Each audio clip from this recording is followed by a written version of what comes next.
নমস্কাৰ বন্ধু বান্ধৱীসকল, এইটো ভিডিঅ'ত মই অসম পুলিচ বিশেষ প্ৰশ্নসমূহৰ বিষয়ে আলোচনা কৰিম। ভিডিঅ'টো প্ৰথমৰ পৰা শেষলৈ চাই থাকিব।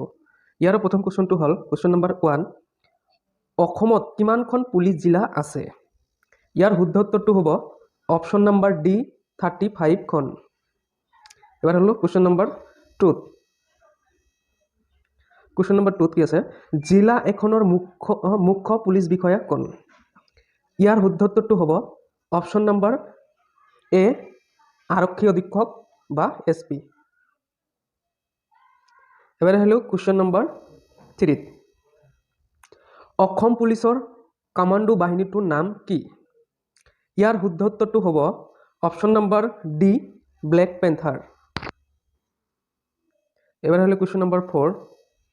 অসম পুলিচৰ কিমানটা বেটেলিয়ান APBN আছে? ইয়াৰ শুদ্ধ উত্তৰটো হ'ব অপশ্যন নম্বৰ এ 14খন। এবাৰ হলো কুৱেশ্যন নম্বৰ 5। প্ৰথম অসম আৰক্ষী বেটেলিয়নৰ মুখ্য কাৰ্যালয় ক'ত? ইয়াৰ শুদ্ধ উত্তৰটো হ'ব অপশ্যন নম্বৰ বি শিৱসাগৰ। এবাৰ হলো কুৱেশ্যন নম্বৰ 6।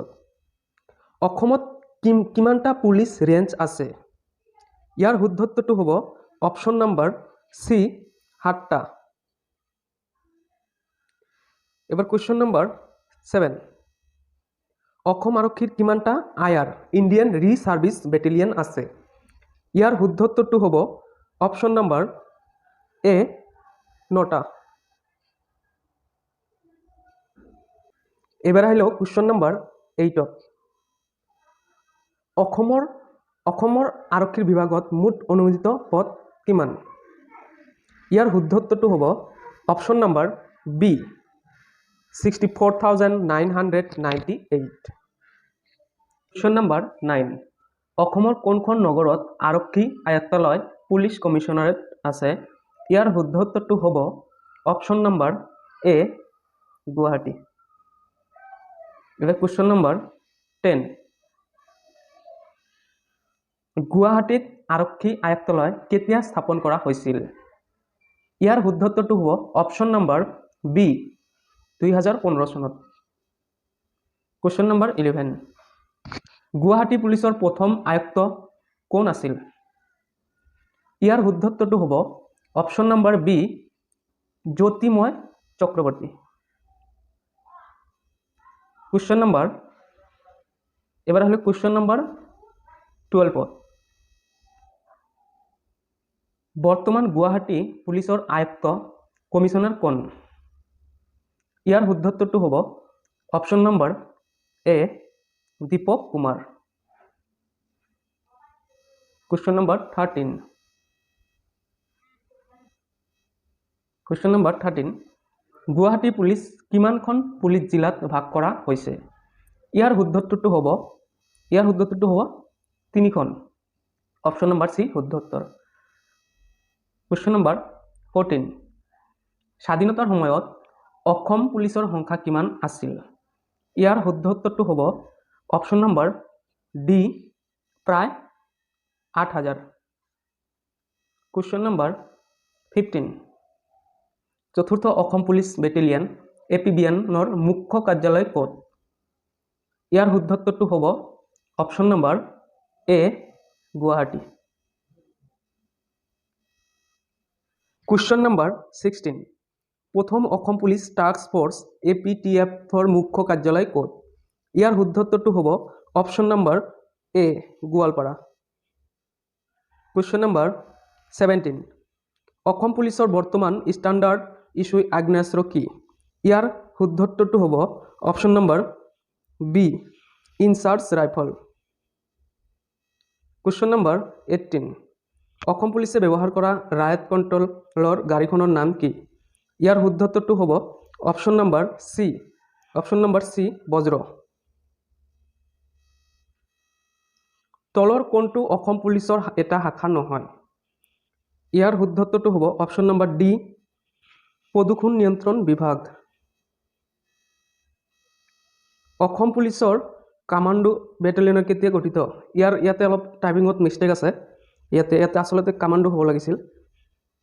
ইয়াৰ শুদ্ধ উত্তৰটো হ'ব অপশ্যন নম্বৰ চি 1996। অসম পুলিচৰ কামাণ্ডো বেটেলিয়নৰ মুখ্য কাৰ্যালয়, ইয়াৰ শুদ্ধত্তৰটো হ'ব option number B Mandakata. Question number 22। অসমত কিমানটা পুলিচ প্ৰশিক্ষণ প্ৰতিষ্ঠান আছে? ইয়াৰ শুদ্ধত্তৰটো হ'ব অপশ্যন নম্বৰ ডি 4খন। Question number 23। আৰক্ষী প্ৰশিক্ষণ মহাবিদ্যালয় অসমত ক'ত অৱস্থিত? ইয়াৰ শুদ্ধত্তৰটো হ'ব option number C Dergaon. Question number 24। সশস্ত্ৰ আৰক্ষী প্ৰশিক্ষণ কেন্দ্ৰ APTC কেতিয়া স্থাপন কৰা হৈছিল? ইয়াৰ শুদ্ধত্তৰটো হ'ব option number C 1974। Question number 25। North east police academy ক'ত অৱস্থিত? ইয়াৰ শুদ্ধত্তৰটো হ'ব option number A Shillong. Question number 26। আৰক্ষী প্ৰশিক্ষণ মহাবিদ্যালয় অসম কেতিয়া স্থাপন হৈছিল? ইয়াৰ শুদ্ধত্তৰটো হ'ব option number A 1948। Question number 27। Assam পুলিচৰ কিমানটা টাস্ক ফ'ৰ্চ বেটেলিয়ন আছে? ইয়াৰ শুদ্ধত্তৰটো হ'ব অপশ্যন নম্বৰ এ 4খন। Question number 28। 1861 চনৰ পুলিচ আইন অনুসৰি অসম পুলিচৰ কেইটা ভাগ আছিল? ইয়াৰ শুদ্ধত্তৰটো হ'ব অপশ্যন নম্বৰ চি 4খন। Question number 29। আমাৰ দেশৰ আটাইতকৈ পুৰণি অৰ্ধসামৰিক বাহিনীটোৰ নাম কি? ইয়াৰ শুদ্ধ উত্তৰটো হ'ব অপশ্যন নম্বৰ এ আছাম ৰাইফলছ। Question number 30। ভাৰতৰ আটাইতকৈ পুৰণি উচ্চ ন্যায়ালয়, ইয়াৰ শুদ্ধ উত্তৰটো হ'ব অপশ্যন নম্বৰ এ কলিকতা উচ্চ ন্যায়ালয়। Question number 31। ভাৰতৰ উচ্চতম ন্যায়ালয় গঠন হৈছিল? ইয়াৰ শুদ্ধ উত্তৰটো হ'ব অপশ্যন নম্বৰ বি 28 জানুৱাৰী 1950 চনত। Question number 32। জিলা আদালতৰ মুখ্য বিচাৰপতিজন হ'ল? ইয়াৰ শুদ্ধ উত্তৰটো হ'ব জিলা ন্যায়াধীশ। Question number 33। উচ্চ ন্যায়ালয়ৰ বিচাৰপতি হ'বলৈ কিমান বছৰৰ ওকালতি কৰাৰ অভিজ্ঞতাৰ দৰকাৰ? ইয়াৰ শুদ্ধ উত্তৰটো হ'ব অপশ্যন নম্বৰ এ 10 বছৰ। Question number 34। আমাৰ দেশৰ সৰ্বপ্ৰথম আইনমন্ত্ৰী কোন আছিল? ইয়াৰ শুদ্ধ উত্তৰটো হ'ব option number A BR Ambedkar. Question number 35। ভাৰতীয় বায়ু সেনাৰ কামাণ্ডো গোটৰ নাম? ইয়াৰ শুদ্ধ উত্তৰটো হ'ব অপশ্যন নম্বৰ এ গাৰ্ড। আচলতে ইয়াত অলপ মিষ্টেক আছে, ইয়াতে আচলতে গাৰ্ড নহ'ব, এনচাৰটো হ'ব শুদ্ধ এনচাৰ হ'ব গাৰুড। Question number 36। ভাৰতীয় নৌসেনাৰ কামাণ্ডো গোটৰ নাম? ইয়াৰ শুদ্ধ উত্তৰটো হ'ব অপশ্যন নম্বৰ এ মাৰ্কছ। Question number 37। ভাৰতৰ প্ৰধানমন্ত্ৰীৰ নিৰাপত্তা দিয়া বাহিনীটো হ'ল? ইয়াৰ শুদ্ধ উত্তৰটো হ'ব অপশ্যন নম্বৰ চি SPG। ভাৰতত নক্সাল বিৰোধী অভিযানত প্ৰধান ভূমিকা লোৱা বাহিনীটো হৈছে? ইয়াৰ শুদ্ধ উত্তৰটো হ'ব অপশ্যন নম্বৰ এ CRPF। Question number 39। তলৰ কোনখন ৰাজ্য গুৱাহাটী উচ্চ ন্যায়ালয়ৰ অধীনত আছে? ইয়াৰ শুদ্ধ উত্তৰটো হ'ব option number B Nagaland. Question number 40। তলৰ কোনখন ৰাজ্য গুৱাহাটী উচ্চ ন্যায়ালয়ৰ অধীনত নাই? ইয়াৰ শুদ্ধ উত্তৰটো হ'ব Manipur. Question number 41। Assam judicial academy ক'ত অৱস্থিত? ইয়াৰ শুদ্ধ উত্তৰটো হ'ব option number C Guwahati. Question number 42। Assam judicial academy কেতিয়া স্থাপন কৰা হৈছিল? ইয়াৰ শুদ্ধ উত্তৰটো হ'ব অপশ্যন নম্বৰ এ 2009 চনত।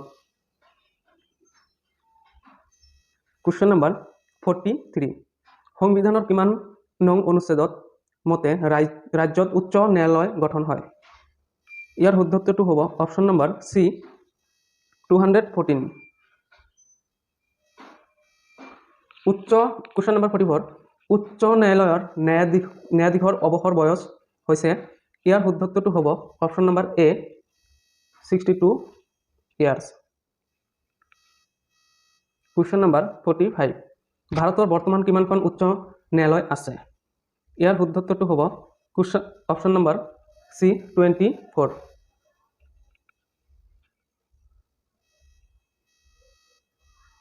বৰ্তমান ভাৰতৰ কেন্দ্ৰীয় আইন আৰু ন্যায় মন্ত্ৰী কোন? ইয়াৰ শুদ্ধ উত্তৰটো হ'ব অপশ্যন নম্বৰ এ ৰবিশংকৰ প্ৰসাদ। কুৱেশ্যন নম্বৰ 47 অসমৰ বৰ্তমান আইন আৰু ন্যায় মন্ত্ৰী কোন? ইয়াৰ শুদ্ধ উত্তৰটো হ'ব option number B Siddhartha Bhattacharya. Question number 48 ভাৰতৰ উচ্চতম ন্যায়ালয় মুঠ বিচাৰপতিৰ সংখ্যা? ইয়াৰ শুদ্ধ উত্তৰটো হ'ব option number D 31। Question number 49 ভাৰতৰ উচ্চতম ন্যায়ালয়ৰ প্ৰথম মুখ্য ন্যায়াধীশ? ইয়াৰ শুদ্ধ উত্তৰটো হ'ব option number A H J Kania. Question number 50 উচ্চ ন্যায়ালয়ৰ মুখ্য ন্যায়াধীশক কোনে নিযুক্তি দিয়ে? ইয়াৰ শুদ্ধ উত্তৰটো হ'ব অপশ্যন নম্বৰ এ ৰাষ্ট্ৰপতি। এইটো ভিডিঅ'ত এইখিনিয়ে। যদি ভিডিঅ'টো ভাল লাগিছে তেনেহ'লে চেনেলটো ছাবস্ক্ৰাইব কৰি লাইক এটা দি দিব।